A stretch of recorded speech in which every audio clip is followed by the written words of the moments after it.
Hello again, it's Lock Noob, and every year since I started this YouTube channel, I've treated myself to a nice tool once a year. Just a little treat to myself, just something which I know will expand my picking horizons. One year it was an ICL lever lockpick set. This year, after about 2 years of deliberation, and actually speaking to the designer at LockCon for 2 years running about this, I finally came to the conclusion that I do need a silver bullet lockpick tool in my life. And I actually got this directly from the designer, who you can contact via his email address. It's Citadel Lock Tools. But you can also buy this from other websites too, and I'll link those below. Why did I go to the designer? Well, I wanted the Abloy classic pick tip as well, and as far as I know there isn't a way to get that online yet, so if you do want a custom set like this, then obviously you need to speak to the right person. Anyhow, why did it take me 2 years to deliberate? Was it because I didn't think I needed a Detainer pick? No, actually, there's so many amazing Detainer locks out there, high security ones, that I just haven't been able to pick because I haven't had the right pick. No, the reason why I was deliberating was because, well, it isn't desperately cheap. Now, it's good value, but it isn't cheap. This it depends where you buy it. This, you can get a silver bullet pick and some tips for somewhere around $250 all the way northwards of $400 depending on what you're going for. Again, the price will vary depending where you buy it and what you want. And that isn't a small amount of money. I'm not a professional lock picker. I'm not a locksmith. So this is purely something for my hobby, for the YouTube channel. But yeah, I think about the stage now where if I want to explore certain locks, I'm going to need a tool like this. Now, you'll know by now that I have access to some other Detainer picks. So again, why bother with this one? Well, let me take you through each pick in turn, and hopefully we can explore why this tool actually offers some really good value despite its higher asking price. So first up, let's not look at the picking tips for now. Let's just look at the handle. This is milled out of stainless steel, and it is really, this is going to be durable. It's going to, take the threads really well, which means that you're less likely to strip the threads unless you're really heavy-handed.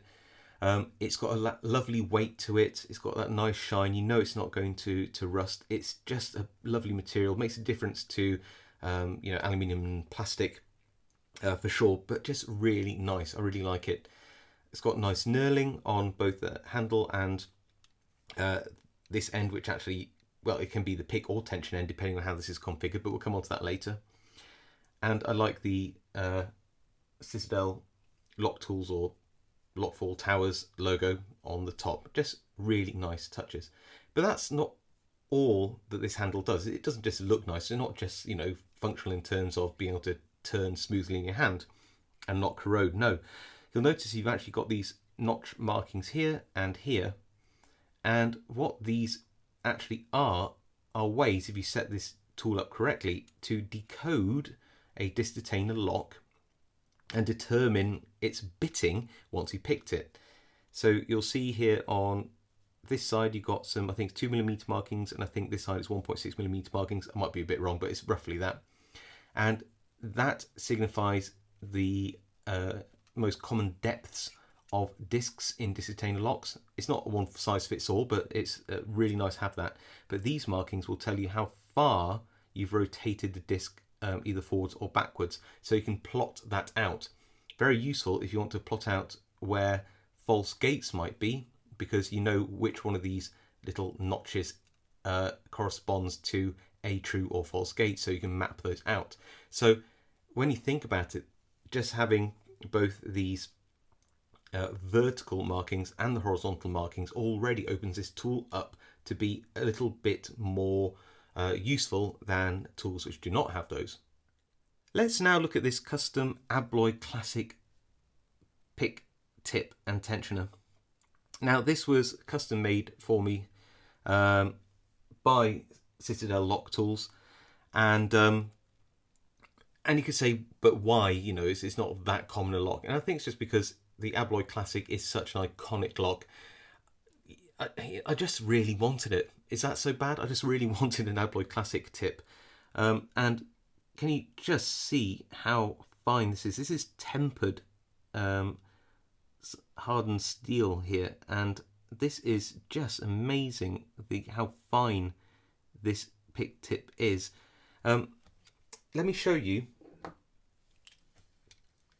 a little cutaway, I think it's an Abloy clone lock that I've made here, and you might be able to see just by the bitting on the key here just how fine these discs are. So you're going to, and also look how fine the spacing is between those discs. So you're going to need an extremely fine pick tip to get down into the lock and pick those discs once you tension it. So that will slide down, and we can tension on the last disc. Let's have a look.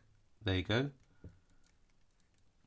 And then we can insert the picking tip down the keyway like that, and it's a nice tight fit. And again, it'll slide all the way down, and you can see how I can manipulate my way through the disc pack. And see, so I'm trying to pass through there.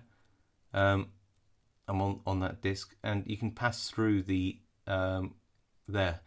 I'm not actually on a disc right now. I'm actually passing between the discs. You might see me just nudge disc 3 there. But I'm actually passing through the spacing between those discs. That's how fine that tip is. So yeah, very, very precision work. Done by hand, I believe. I could be wrong, but I think this is done by hand. Just amazing, isn't it? So yeah, I made this cutaway so I can actually practice picking these Abloy locks, because they do take a little finesse, and this one actually has a gated spinner at the top, which is, well, let's just say really frustrating. Now let's look at a tip which is a bit more familiar. This is just a front tensioning disc detainer tip, and yes, it's got some really cool features, but there's nothing stopping you from tensioning, you know, locks like these cheap Chinese disc detainers. It works perfectly well. Tension's really nice in there, really nice firm grip. Pick your way through those, no problems. But you'll notice that the pick tip and tension tip actually have a few more features on it, which indicates that, well, whilst you can pick cheap Chinese disc detainers with it, you might want to test yourself with some high security locks. So notice that these tips here are profiled, and that is so that they can tension spinners and front discs and profile discs that are shaped a bit like bow ties. So that's why they're that shaped.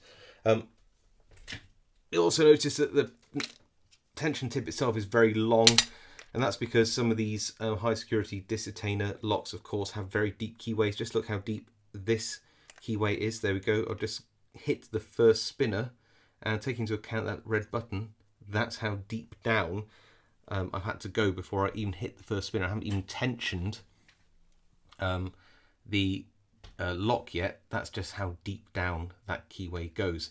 So you can see here that, you know, you've got some really nice profiling on the tension tip, which is nice and deep. It's deep enough to get past those spinners to pick up that first disc. You got profiling on the pick tip, so you can go through profile discs, you know, at the end or the top of the keyway. Really, really well thought out. And that long tension tip, so you can go down and, you know, access those really nice deep keyways. And again, it's just because of the way it's stepped like this, it really does allow you to sort of grip those discs when you get tension on them. Really nice feel to it. So this is the rear tensioning configuration. Why would you want that? Well, the majority of the higher security and better made disc detainer locks actually do tension from the rear disc. Now, some disc detainer locks which tension from the rear can be picked using different techniques, using a front tensioning disc detainer tool, but often they can't, or it's just a whole lot easier to use a rear tensioning tool like this. Like I said, there are techniques in which you can on some less well-made locks, but some locks will just need you to rear tension. I've got a couple of rear tensioning locks here, and you'll see that it just really helps you to replicate that last position on the key. I should probably show you that way up. There you go. To tension these locks. And then you can pick the rest of the discs. If you were to tension from disc 1, which is here, and that's quite a deep set one, you'd risk pushing the sidebar out of the remaining discs, give you little to no feedback. So, you know, it really does matter to have a rear tensioning tool for some locks. So that's really cool. But that isn't the only rear tensioning tip you get. You actually get this one here. This is for locks where you need a deeper rear tensioning tip, and or where you have a free spinning back disc you need to pick up on actually the second most rear disc. So whatever that might be, probably disc 7, 8 or 9. Not only that, yep, you actually get a blank tension tip for locks which these other two tips might not actually work for. I can't think of any that I've got that they don't sort of work with, but yeah, if you if you need one, you've got a spare one to make your own tips from, and I think that's really cool. Nice touch. The last and one of the more unique configurations is this. And what have I done? Well, I've actually used the picking tip for the front and the rear tensioner configurations. Why on earth have I done that? Well, you can actually tension using both these tips and pick using both of these tips. Again, but why? Well, some locks actually tension randomly in the middle of the pack, and also have butterfly discs at the front and back which force the sidebar out of the disc pack should you decide to tension from the top or the bottom disc, which, you know, is really tough. This is an ABUS Plus core, so I'm just going to put all those discs to one side. So what you do is you'd actually tension from the 0 disc in the middle of the pack. So I'd put my tool in, and I'd push the picking tip all the way to the rear, and then the tension tip I'm just going to slide in until I get to the right disc, which is disc 4. Got to make sure I'm on that one, and that's a 0 disc. You can see that as it turns, the gate is exactly underneath that disc. That means that I can then manipulate the other discs using this the picking tip, or well, the picking tip at the moment. And once I've set all those discs, which I haven't, but for the sake of time, I will then move this disc, the tip up to where the other one is, and just gently rotate it into position so it's actually tensioning it. There we go. Just I'm on that disc now, and then I can free up the other tip to then pick the rearmost discs like this. See, so you just swap over tension halfway through, which is a very, very cool feature to have, albeit a very, very difficult technique. Hey, you know, I've got this, I can practice. One day I might even get there. So what do I think to this tool overall, having spent my own hard-earned money on it? Well, I got this direct from Citadel Lock Tools themselves, from the designer. I'll leave the email address below. So I can only really recommend this version, having not tried any of the other variants that you might find out there on the internet. So going on my conclusion on this tool, that like I said, I got direct from Citadel Lock Tools, I'm really impressed. I mean, like, really impressed. There's not a single aspect of this which I'm disappointed by. Yeah, you are spending a little bit more money, but for somebody like me who has a locksport channel that spends a number of days a week practicing lockpicking, who enjoys trying to access as many different locks as they can in terms of being able to pick them, for me this tool is amazing value. It really is. It just offers so much. I mean, what have we got? I've got a variant from Citadel Lock Tools with the Abloy classic tip. We've got front tensioning. We've got a different load of rear tensioning tips. We've got center tensioning configurations in there. I mean, I don't know many more versatile picks out there anywhere near this price range. I mean, it's really, really as good as you may have heard. I'm certainly going to enjoy using it. And I do think that it's actually priced very reasonably for the type of precision tool that you're getting here. And yeah, I just really, really, really like it. And, you know, I don't have to say that. I'm just generally really, really pleased with it. And you know, I'm glad I took my time making the decision to buy this, but that doesn't mean that that it was a wrong decision to make. I think me getting it now, that's the right time for me. So yeah, really, really like this tool. I hope you enjoy it too. What do you think? Let me know in the comments. And of course, I'll speak to you and see you next time.